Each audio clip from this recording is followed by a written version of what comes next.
আমার বাবার সবসময় মানিকগঞ্জে মানুষের কথাই চিন্তা ভাবনা, তার সমস্ত চিন্তার মধ্যে মানিকগঞ্জের মানুষ, মানিকগঞ্জ নিয়ে চিন্তা করেছেন।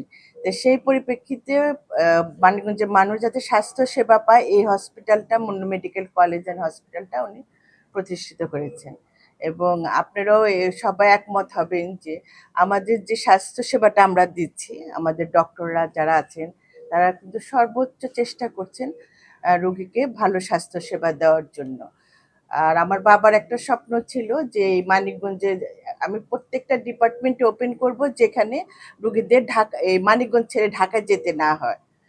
আপনারা জানেন আমার বাবা 2017 সালে উনি ইন্তেকাল করেছেন, উনি আমাদের ছেড়ে চলে গিয়েছেন, কিন্তু তার স্বপ্নগুলি রেখে গেছেন।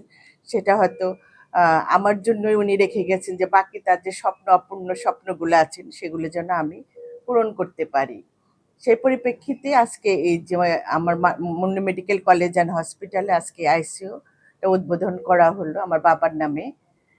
কারণ এই আইসিইউ ডিপার্টমেন্টটা কিন্তু খুব দরকার, এটা আপনারা সবাই জানেন। একটা হসপিটাল থাকলে তার প্রথম প্রয়োজনীয়তাটা হলো আইসিইউ ডিপার্টমেন্ট। মানিকগঞ্জের অন্যান্য মেডিকেল কলেজে সেটা এখনো শুরু হয় নাই, হসপিটালে এখনো শুরু হয় নাই। অনেক সময় দেখা যাচ্ছে সব অর্গানাইজ করা আছে, কিন্তু ম্যান পাওয়ারের জন্য সেটা হচ্ছে না।